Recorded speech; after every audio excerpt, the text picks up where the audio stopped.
दोस्तों 9th RBSC successfully finish करने के बाद अब हम आपके सामने लेके आए हैं 10th की आरबीएससी। जी हाँ, बिल्कुल आरबीएससी की बुक्स में से लाइन टू लाइन रीड करेंगे इकट्ठे और देखते हैं कि कितने ज़्यादा क्वेश्चंस हम उन मोटी मोटी गाइड से ज़्यादा निकाल सकते हैं। तो आइए शुरू करते हैं वीडियो को और सब्सक्राइब कर दीजिए चैनल ताकि नोटिफिकेशन आप तक आ जाए और आप ऑथेंटिक ही पढ़ें, कोई ज़्यादा एक्स्ट्रा पढ़ने की ज़रूरत नहीं है, सिर्फ बुक्स में से आता है। चलिए शुरू करते हैं।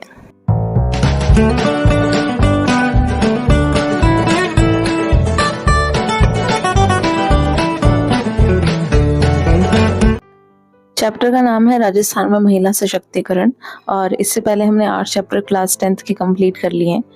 तो यहाँ पे सबसे पहले स्त्री की जो इम्पोर्टेंस है वो बताई गई है पहले पैराग्राफ में और इसी के साथ इसमें बताया गया है कि कई विषमताओं का इनको शिकार होना पड़ा।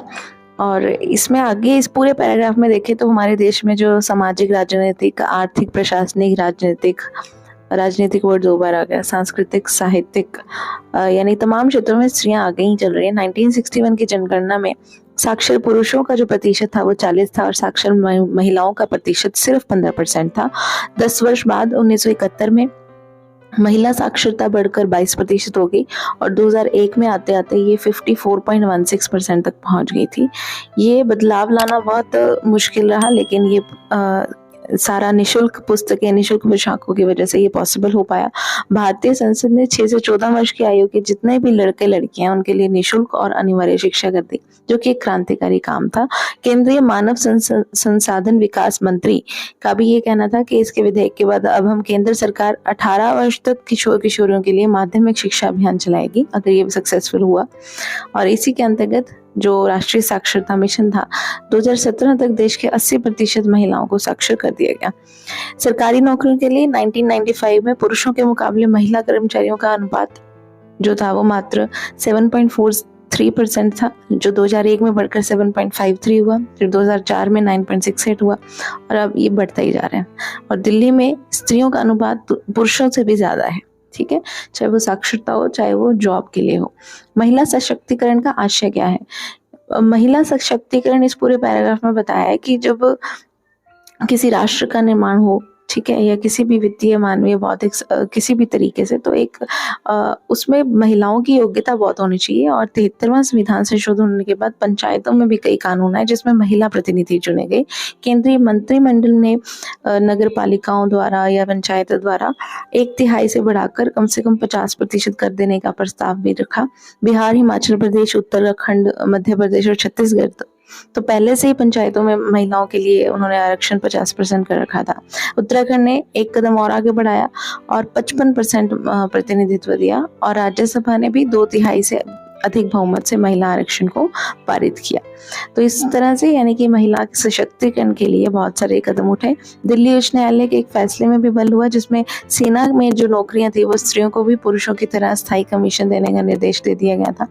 और भारत सरकार ने महिला और बाल विकास के लिए 50% से अधिक जो उसकी वृद्धि है वो मानी है और राष्ट्रीय साक्षरता मिशन का पुनर्गठन करके साक्षर भारत नाम से एक नया कार्यक्रम चलाया जिसमें 7 करोड़ वयस्क निरक्षर जो थे उनमें 6 करोड़ महिलाएं शामिल हैं। महिला किसान सशक्तिकरण भी स्टार्ट किया जिसमें 21 महिला स्पेशल ट्रेनें चलाई इन्होंने रेल मंत्रालय द्वारा भी। इस तरह से हर तरह महिला को सुदृढ़ करने का कार्य किया गया। राजस्थान में कैसे हुआ ये? 2011 में जब जनगणना हुई तो कुल जनसंख्या 6 करोड़ 86 लाख में से 48% अर्थात 3 करोड़ 30 लाख महिलाएं थी। तो राजस्थान में महिलाओं की ये संख्या देश की संख्या का जो महिला जनसंख्या थी उसका 5.46% थी और किसी भी प्रांत की लगभग आधी आबादी उसकी तस्वीर और प्रगति के लिए रफ्तार में बहुत ज़्यादा इम्पोर्टेंट रोल प्ले करती है। तो ये था। इतिहास में स्त्री का जो योगदान है वो भी बहुत महत्वपूर्ण है क्योंकि हम सुनते आए हैं पितृसत्तात्मक जैसा समाज जिसमें पुरुष का ही वर्चस्व होता था तो स्त्रियों के साथ एक भेदभाव की नीति तो अपनाई ही जाती थी। लेकिन बाद में कई महाराणाएं जैसे महाराणा लाखा की पत्नी हंसाबाई ने चूंडा के स्थान पर अपने पुत्र मोकल को सत्तारूढ़ करवाकर मेवाड़ के इतिहास की दिशा ही बदल दी थी, ठीक है। और महाराणा सांगा की पत्नी करमेती ने भी अपने पुत्र विक्रमादित्य और उदय सिंह को मेवाड़ का शासक बनाने में एक निर्णायक भूमिका अदा की थी, ठीक है। यहाँ पे वर्ड लिखा हुआ है करमेती। इसी तरह यानी कि हर एक जो एक महिला है उसका बहुत इम्पोर्टेंट रोल होता है किसी भी प्रगति के लिए। महाराणा राज सिंह कालीन पट्टा भइयों में ऐसी कई बहन बेटियों के नाम हैं, ठीक है। ये नाम है कालीन पट्टा जिसमें जागीरें दी गई हैं और कई महिलाएं जो है वो खुद या तो काम करती थी या उनके बेटे को आगे करवा देती थी, और सामंत स्त्रियों द्वारा बनाई गई ऐसी कई बावड़ियां भी हैं। और इन कालों में जो विधवा थी, ठीक है, तो उनके लिए भी एक उपेक्षित कर दिया जाता था, लेकिन उनको फिर बाद में सम्मान मिला। महाराणा कुंभा की विधवा पुत्री रमाबाई को निर्वाह के लिए जावर का परगना दिया गया था। परगना होता है जमीन दी गई थी, ठीक है। उसके बाद है इतिहास की छाया और वर्तमान का सूर्य। तो क्या फर्क पड़ा? तो भावना, गायन, नृत्य और हर जगह कलात्मक भावना, हर जगह महिलाओं को इम्पोर्टेंस मिली। यहाँ कई पैराग्राफ ऐसे होंगे जहाँ पे एग्जामिनेशन की पॉइंट ऑफ व्यू से क्वेश्चन नहीं होगा, तो करके हम इसको स्किप कर सकते हैं, ठीक है। जहाँ कोई ईयर आता है तो वो इम्पोर्टेंट हो जाता है। अब राज्य सरकार ने जैसे प्रयास किए, तो 1991 की तुलना में 2001 में पुरुष जनसंख्या की वृद्धि 28.01 थी, जबकि महिला जनसंख्या वृद्धि 29.34 थी। और शहरी क्षेत्रों की तुलना में ग्रामीण क्षेत्रों में ये लिंग अनुपात जो है वो बेहतर था। 1991 में साक्षरता दर 38.55 थी, और जो कि 2011 में बढ़कर 67.06% हो गई। महिला साक्षरता की दर 20.44% से बढ़कर 52.66% तक पहुंच गई थी। 1991 में जहां ग्रामीण क्षेत्र में महिला साक्षरता दर 9.2% थी, वो 2001 में छलांग मारकर 37.74% हो गई।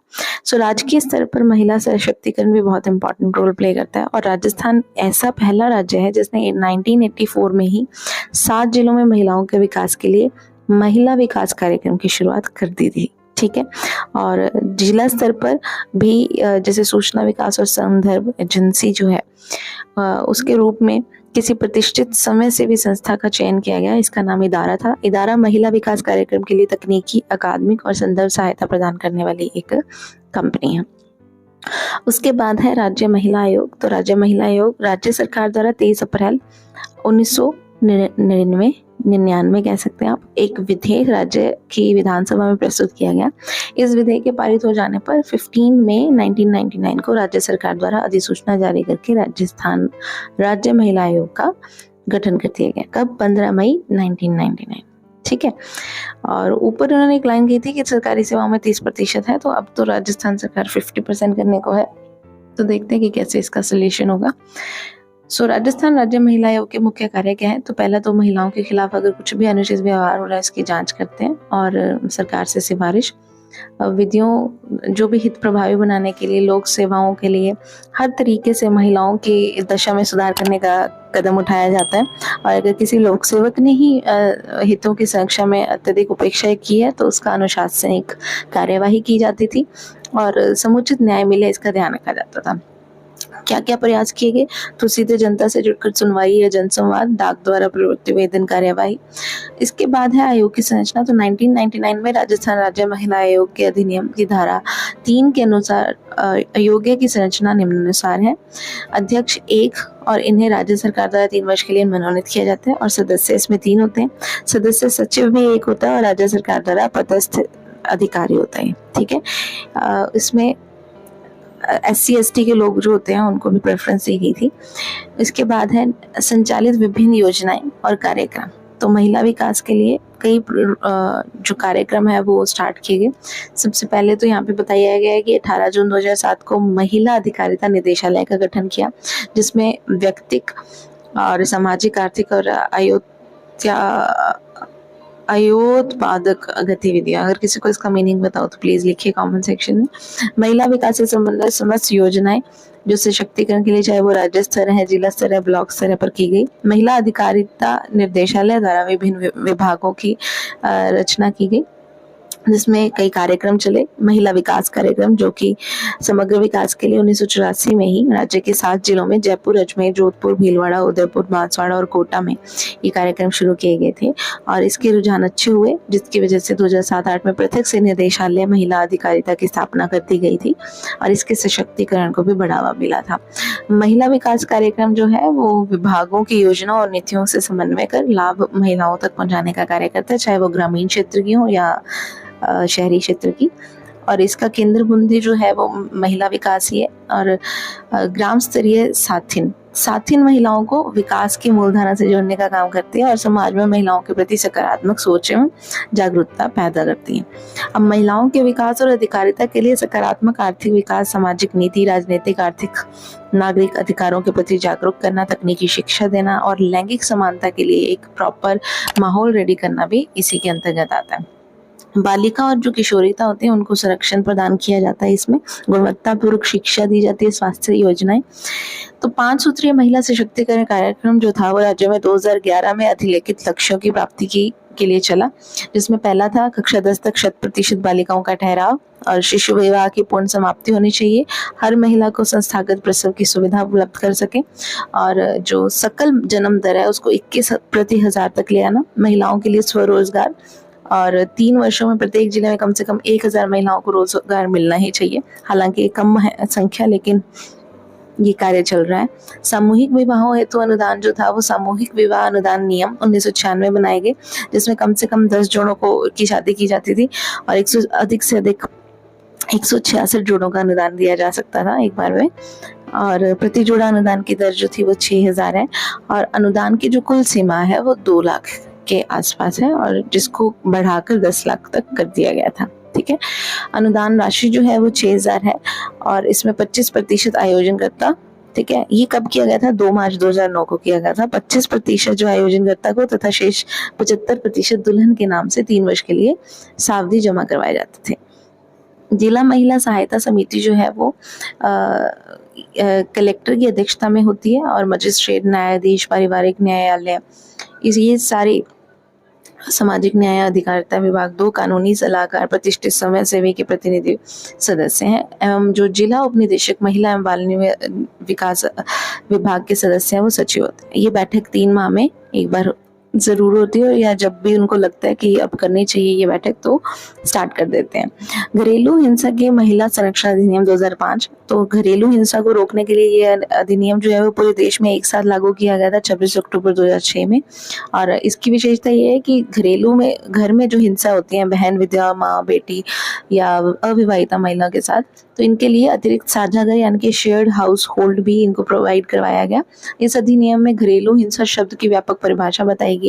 कोई भी ऐसा कार्य या आचरण घरेलू हिंसा कहलाएगा जिसमें पीड़िता के स्वास्थ्य, उसकी सुरक्षा, जीवन, शारीरिक अंगों, कल्याण, किसी तरीके से उसके कल्याण को क्षति पहुंचती है, उसका दुरुपयोग होता है, शाब्दिक या भावनात्मक दुरुपयोग भी इसमें शामिल था, दहेज की यातनाएं भी। पर इसी सहित इसको सहित 548 अधिकारियों को संरक्षण अधिकारी नियुक्त किया गया और 79 गैर सरकारी संगठनों को सेवा प्रदान की गई, जिसमें अस्पताल, डिस्पेंसरी और प्राथमिक सारे उपचार शामिल। इसमें राज्य के सभी अस्पताल जो भी होते थे तो उनको चिकित्सा सुविधा के रूप में अधिकृत किया गया था। जितने भी हॉस्पिटल्स हैं वो सारे इसमें हेल्प करेंगे। ठीक है, अब जननी सुरक्षा योजना इसके नेक्स्ट ही, तो राष्ट्रीय ग्रामीण स्वास्थ्य मिशन के तहत जो जननी सुरक्षा योजना है उसको लागू किया गया था। तो यहाँ पे ये क्वेश्चन इफेक्टिवली बन सकता है। इसमें आशा सहयोगिनियों की हेल्प ली गई थी और इसमें सबसे पहले जो लाभ है वो था सरकारी संस्थान या मिशन के तहत पंजीकृत निजी संस्थान में संस्थागत प्रसव करवाने वाले ग्रामीण महिला को छुट्टी मिलने के समय 14 चेक द्वारा दिए जाएंगे और आशा सहयोगिनी को वाहन खर्च 300 रुपये। इसी तरह बीपीएल कार्ड धारक को 1400 में से 500 पोषण के लिए दिए जाएंगे और 7वें महीने में प्राप्त होते ही जो 900 है वो संस्थागत प्रसव करवाने के लिए छुट्टी मिलने के समय पर मिलेंगे। प्रसव के बाद महिला की देखभाल हेतु जो अस्पताल है वो स्वास्थ्य केंद्र में कम से कम 24 घंटे तक ठहरने की व्यवस्था देंगे और आशा सहयोगिनी को 400 परिवहन राशि और 200 प्रोत्साहन राशि दी जाएगी। बीपीएल कार्ड धारकों को घरेलू प्रसव के लिए 500 रुपए दिए जाते हैं। तो ये सारा जो अमाउंट यहाँ पे लिखा हुआ है ये सारी ही बुक के अकॉर्डिंग लैंग्वेज है। ठीक है, तो ये परिवहन यानी कि वो जितना उठाते हैं खर्चा उस अकॉर्डिंग उनको दिया जाएगा जननी सुरक्षा योजना के अंतर्गत। ठीक है, जो कौन करवाता है? राष्ट्रीय ग्रामीण स्वास्थ्य मिशन के तहत ये होता है। और ये जो टोटल इन्होंने यहाँ पे अमाउंट लिखे हुए हैं किसको कितने मिलेंगे, तो ये प्लीज आपको एक ध्यान में रखना है। ज्यादातर 1400, 300 ऐसे करके लिखे हुए हैं। नेक्स्ट बात करते हैं शहरी क्षेत्र में अगर ऐसा होगा तो सभी महिलाओं को 1000 रुपए तथा आशा सहयोगिनी को 200 की राशि दी जाएगी। बीपीएल कार्ड धारक महिला को प्रथम एवं संस्थागत होने पर 5 लीटर घी भी दिया जाता है, जो कि अमेजिंग एक थिंग है। मुख्यमंत्री बालिका संबल योजना, तो बालिकाओं की संख्या में गिरावट को रोकने के लिए बालिका संबल योजना की घोषणा की गई। इसमें दंपति एक भी पुत्र ना हो और जिनके 2 पुत्रियां हों तो और होने पर नसबंदी करवाई गई हो तो उन्हें राज्य सरकार द्वारा प्रत्येक बालिका के नाम पर 10,000 रुपए की राशि यूटीआई म्यूचुअल फंड की सीपीपी योजना के बॉन्ड के नाम माध्यम से दी जाती है। ठीक है, तो ये एक अच्छा इन्होंने इनिशिएटिव किया है। शिशु पालना गृह यानी कि क्रच, तो इसमें कामकाजी महिलाओं के लिए जो दैनिक समय में बच्चों को संभालने के लिए एक गृह बनाया गया। विभाग द्वारा वर्तमान में 18 जिलों में 263 यानी कि 263 शिशु पालना गृह जो संचालित है वो किए जा रहे हैं, और इसके माध्यम से ग्रामीण कामकाजी महिलाओं के 7 माह से 5 वर्ष तक के जो बच्चे होते हैं उनकी देखभाल, चिकित्सा सुविधा और बच्चों के लालन पालन की सुविधा उपलब्ध करवाई जाती है। नेक्स्ट इज जेंडर संवेदनशील बजटिंग। तो इसमें महिला विकास और सशक्तिकरण कार्यक्रम के संदर्भ में कुछ एक नई सोच इसमें विकसित हुई है। जो भी महिलाओं के हित के लिए कार्यक्रम वगैरह करवाए जा रहे हैं ताकि उन तक ये सारी जो जेंडर के लिए थोप दिया जाता है कि आपका बेटा है या बेटी नहीं है तो उसके अकॉर्डिंग काम किया जाए। तो राज्य सरकार जेंडर संवेदनशील बजटिंग के लिए उसने प्रथम चरण में 2005-06 में स्वास्थ्य, शिक्षा, कृषि, महिला बाल विकास, मुद्रांक एवं पंजीयन, सामाजिक अधिकारिता एवं न्याय, इन 6 विभागों के बजट का आकलन किया। 2006-07 में 8 और विभाग यानी कि ग्रामीण विकास, स्वायत्त शासन, जनजाति क्षेत्र, उद्योग, सहकारिता, वन, पशुपालन एवं उद्योग विभागों के बजट का जेंडर आधारित अंकेशन किया। सरकार जेंडर रिस्पॉन्सिव बजटिंग को एक संस्थागत रूप देना चाहती थी। इसके बाद है किशोरी शक्ति। तो किशोरी शक्ति यानी कि नवाचार के रूप में इन्होंने लिया है इसको, यानी कि किशोरी यानी कि जो 11 से 18 वर्ष तक की स्कूल न जाने वाली या बीच में स्कूल छोड़ देने वाली शहरी और ग्रामीण ब्लॉक की जो छात्राएं होती उनके लिए 274 शहरी ग्रामीण ब्लॉकों की एक संचालन व्यवस्था की गई, जिसमें सभी 237 पंचायत समिति या ब्लॉक की एक ग्राम पंचायत मुख्यालय पर तथा शहरी क्षेत्र में 2 आंगनवाड़ियों में 30 बालिकाओं को लाभान्वित किया जा रहा है और उन्हें साक्षरता, संख्यात्मक, व्यावसायिक कौशल प्रदान किया जा रहा है। नेक्स्ट इज महिला एवं सहायता समूह कार्यक्रम। तो इसके लिए 1997-98 से समय सहायता समूह कार्यक्रम चलाया गया, जिसके अंतर्गत 10 से 20 महिलाएं समय अपने निर्णय लेकर एक समूह बनाती है और छोटी छोटी बचतों के माध्यम से स्वावलंबन की कार्य करती हैं। 1,75,034 समूहों का अब तक गठन हो चुका है और उनके 1,36,367 समूहों को द्वारा बैंक में खाते खोलकर अपनी बचत राशि जमा करवाई जाती है। इसमें 1,06,91,00,000 रुपए हैं अब तक, और 1,37,112 समूहों को बैंकों द्वारा 294.07 करोड़ रुपए तक का ऋण प्रोवाइड कर दिया गया है। 2004-05 में राज्य स्तर पर समय सहायता समूह हाट बाजार आयोजित किया जा रहा है और इस तरह के हाट बाजार संभाग, जिला, ब्लॉक स्तर पर आयोजित किए जाते हैं। इसी को देखते हुए प्रियदर्शनी आदर्श समय सहायता समूह योजना प्रारंभ की गई, जिसके अंतर्गत जिले 10 समय सहायता समूह की पहचान कर विभिन्न प्रशिक्षण के माध्यम से स्वरोजगार उनको देंगे और 25,000 रुपए तक की राशि स्वरोजगार गतिविधि वाली महिलाओं को दी जाएगी। 2010 से अमृता पुरस्कार भी प्रारंभ किए गए हैं, जिसके अंतर्गत श्रेष्ठ प्रदर्शन करने वाली सहायता समूह को 50,000 रुपए तक एवं समय सहायता समूह कार्यक्रम में जो श्रेष्ठ अच्छा काम करेंगी उनको 20,000 रुपए तक का पुरस्कार दिया जाएगा। उसके बाद है मुख्यमंत्री का 7 सूत्रीय महिला सशक्तिकरण कार्यक्रम। तो 2009-2010 के बजट में मुख्यमंत्री द्वारा ये घोषणा की गई थी ताकि व्यक्तिगत, सामाजिक, आर्थिक सशक्तिकरण हो पाए, जिसमें 7 सूत्र हैं। सुरक्षित मातृत्व, शिशु मृत्यु दर में कमी लाना, इसके टोटल 7 सूत्र हैं।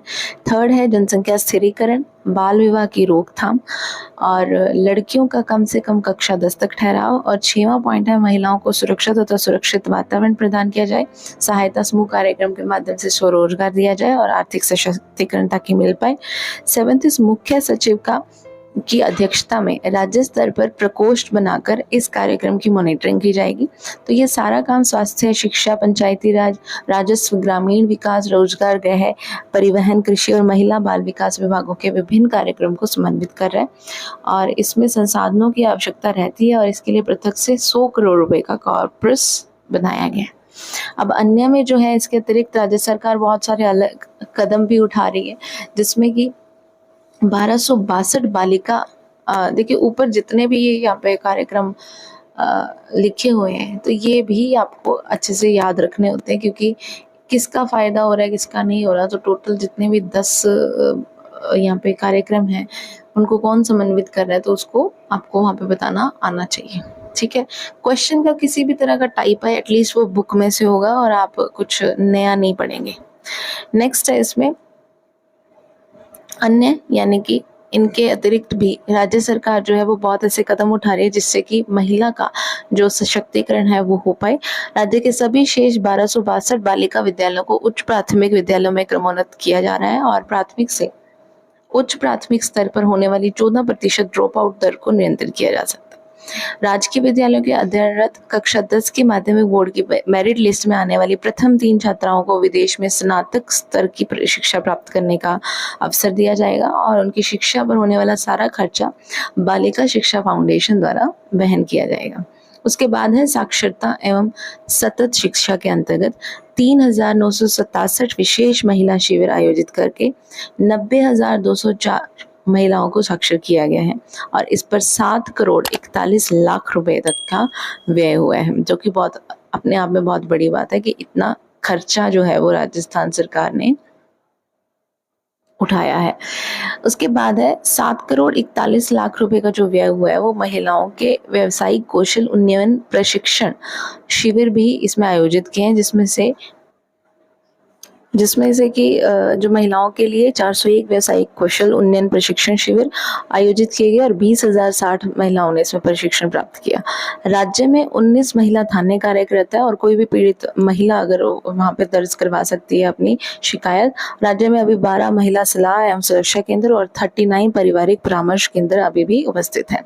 जो भी महिलाओं पर अत्याचार होते हैं उनके लिए प्रभावी योजना क्रियान्वयन की गई है। सीकर, जालोर, बांसवाड़ा, हनुमानगढ़ और 12 में महिला थाने खोलने की अधिसूचना 13 दिसंबर 2009 को जारी की गई थी।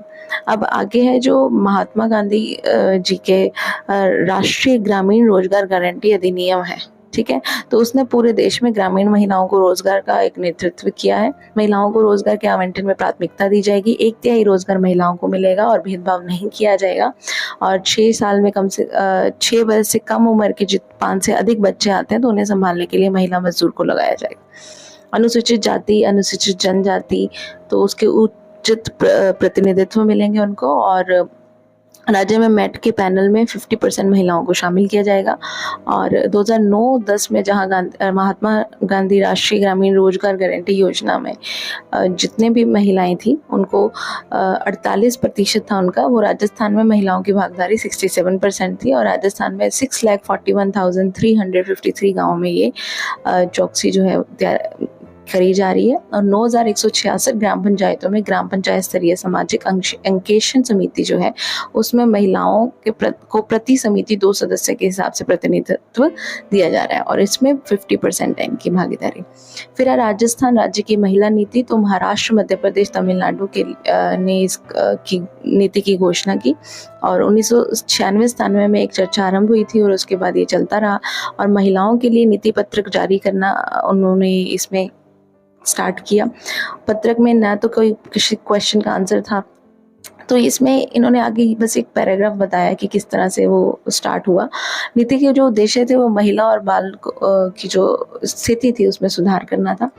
ये उपाय क्या प्रस्तावित है वो पढ़ लेते हैं। तो नीतियों के लिए कार्यक्रम लागू करना, सामाजिक न्याय, जेंडर प्रदान करना, मतलब उनको न्याय प्रदान करना, संवैधानिक अधिकारों को सुरक्षा करना, समाज में महिलाओं की इम्पोर्टेंस बनाना और दरिद्रता से निकालना, कुपोषण, अवसादी, जल्दी बच्चे पैदा करने वाला जो एक दृष्टिकोण था उसको दूर करना और प्रजनन स्वास्थ्य पर अधिक ध्यान देने का काम किया गया यहाँ पे और नव साक्षर किशोरी महिलाओं को बुनियादी शिक्षा प्रदान करके सभी विभागों में इन्होंने कार्य किया, ठीक है। अब त्रिआयामी दृष्टिकोण में क्या है कि विशाल बहुत है राजस्थान और उसमें इतनी सारी महिलाएं हैं तो उनके क्षेत्रीय, आर्थिक, राजनीतिक, सामाजिक, पारंपरिक दृष्टिकोण हेतु मतलब उनको सुधार प्रोवाइड किया जाए। एक व्यूह रचना के रूप में संविधान द्वारा प्रतिपादित समानता, सामाजिक न्याय के लिए त्रिआयामी रूप से काम कर रही है। इसमें 3 आयाम कौन से, तो अधिकार परिक्षेप्य की पुनः अभिपुष्टि, विषम परिस्थितियों में घिरी हुई महिलाओं पर फोकस और समुचित विधान। तो इसमें दार्शनिक आधार प्रदान करते हैं कि जो पूर्णतः आश्रित होकर वो समय सशक्त बने और राजनीतिक, सामाजिक नेताओं द्वारा जितने भी समय समय पर उनकी मानसिकता उनको बदलना आवश्यक है। विषम परिस्थितियों में जो घिरी हुई है महिलाएं, उन पे जो दुर्बल वर्ग होते हैं उनमें क्वेश्चन होता है तो उनको सुधार करना और सभी महिलाओं को रोज़गार प्रोवाइड करना। अधिकारों के परिप्रेक्ष्य से वो कह रहे हैं कि गारंटी बहुत देनी ज़रूरी थी। तो महिला दशक 1975 से 85 का जो 10 साल थे उसमें दृष्टिकोण में बदलाव आया और भेदभावों को समाप्त कर दिसंबर 1979 में राष्ट्रीय संघ की जो मूल बैठकें हुई तो उसमें इन्होंने इम्प्रूवमेंट दिखाई।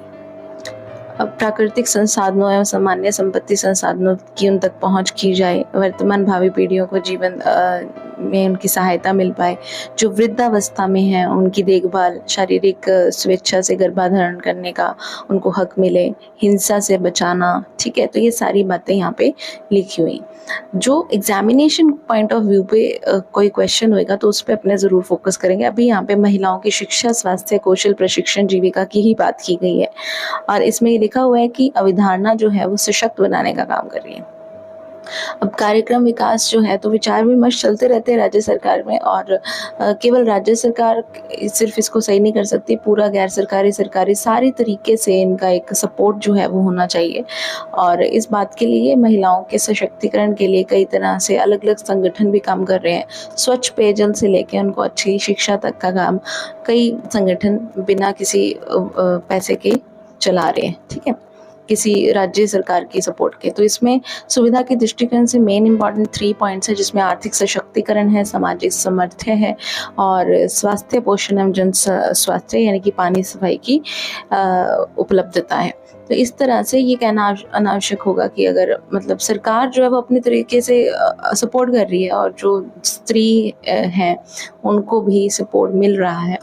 अब आगे आगे क्वेश्चंस जिसको आपने ट्राई करना है, देखिए जो अब तक हमने कई थ्योरी पार्ट्स भी पढ़े, ये पढ़ाना इसलिए भी ज़रूरी था कि आपको ये ना लगे कि हमने कोई पेज स्किप किया है ना। तो अब तक जितने भी 6th क्लास से लेकर 11th क्लास पर अपने जाने वाले हैं, तो 2 चैप्टर बस ये लास्ट चैप्टर रह गया। अब इसके बाद 10th और इसके बाद हम क्लास 11th भी करेंगे। आपका सपोर्ट बहुत ज़्यादा ज़रूरी है, जितना ज़्यादा आप शेयर करेंगे, सब्सक्राइब करवाएंगे तो थोड़ा मोटिवेशन मिलता रहता है। हालांकि पैसे वाली ऐसी कोई भी बात नहीं है, बस किसी का टाइम ना वेस्ट हो ये पूरी कोशिश की जाती है। तो आपने ये चैप्टर अगर खुद नहीं पढ़ पाना था तो आपने एग्जाम चैनल के थ्रू एटलीस्ट उस चैप्टर को देखा जहाँ से क्वेश्चन आ सकते हैं, है ना। अब आप शायद बुक भी खोलेंगे ये वाली। मैं चाहती हूँ कि कोई भी ऐसी अननेसेसरी बुक आप ना ओपन करें जिसमें एक्स्ट्रा मटेरियल दिया हुआ है, जहाँ से कहीं से भी आने के कोई चांसेस नहीं है। आपके सामने इतने सारे क्वेश्चंस हैं, इतने सारे पेज में इतनी सारी थ्योरी है, तो आपको ये ज़रूर पढ़ना चाहिए। तो अब हम मिलते हैं नेक्स्ट वीडियो में, तो तब तक आपका सपोर्ट बहुत ज़रूरी है। ये कुछ कमेंडमेंट्स ऑफ सेफ ड्राइविंग लिखी हुई है, देखिए बुक में कहीं पे कोई भी चीज़ आ जाती है तो उस पर क्वेश्चन बन सकता है, ठीक है। नेक्स्ट हम लास्ट चैप्टर है ये स्टार्ट करेंगे, उपभोक्ता संरक्षण। एग्जाम जी चैनल अगर अब तक सब्सक्राइब नहीं किया तो प्लीज़ सब्सक्राइब कर दीजिए। मिलते हैं नेक्स्ट वीडियो में। Keep smiling.